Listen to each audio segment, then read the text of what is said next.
Okay, Champions League is in the semifinal stage now. We know the 4 teams that are going up against each other. Let's pick some dark horses on each team for Champions League success in the semifinals. Okay, so you're up first. So you got Barcelona. Who's going to be the dark horse? Who do they need to, to thrive so that they can advance to the Champions League final? I'm going to say Dani Olmo. Okay. Now, a player who's coming back from injury was added to the roster pretty late for the last Dortmund match, the second leg of against Dortmund. So I feel like he's coming back into his own. If he can get back on the squad, you can see the best of Hansi Flick's system.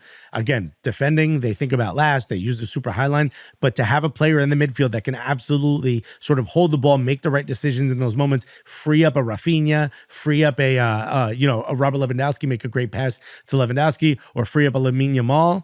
That proves to be extremely helpful, especially if you are already in the attacking third. We know how good they are in the counter, but once they're already in that attacking third, having a Dani Olmo who can play in those tight spaces changes everything. Dani Olmo shouldn't even be registered for the Damn. So, okay. You wearing a Real Madrid shirt under that? All right, I'll go next. And so my dark horse for Inter Milan is Federico Dimarco, who has dealt with some injury this season, but is to me, he's also one of my favorite players to watch in Serie A. Same.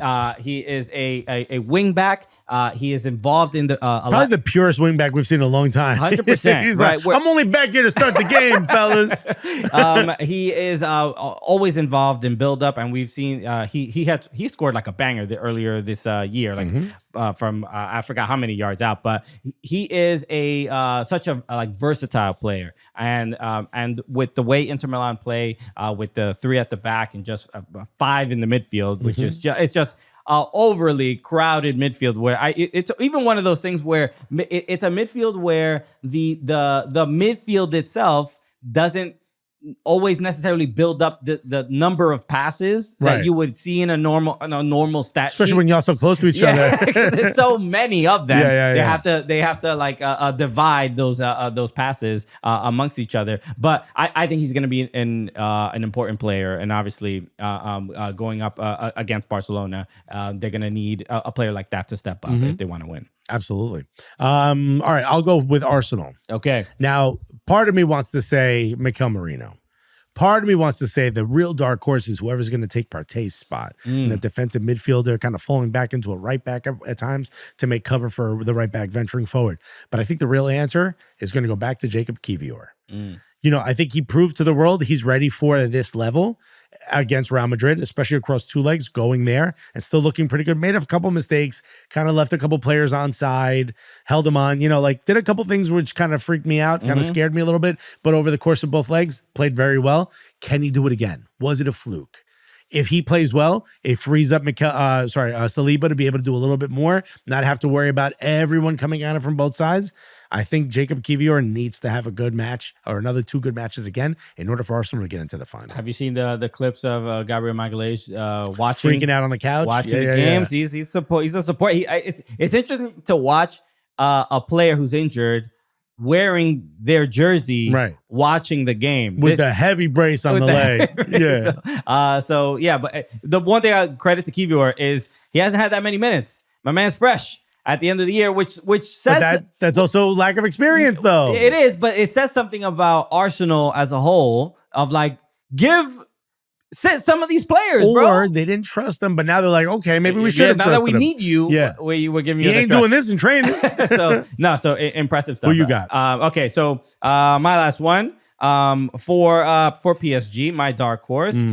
My man Achraf Hakimi. Okay. He is, and which even I was asking. I did consider him a dark horse. I think it's on the fence because of, especially with all the young players on that team. I figured maybe you'd go with one of them. Right, but Hakimi is at least to me. You don't necessarily expect most fullbacks to be that important to the game, but taking shots on goal. Yeah. I mean, he scored in the first leg. Yeah. Was it first or second leg? I don't remember, but he scored.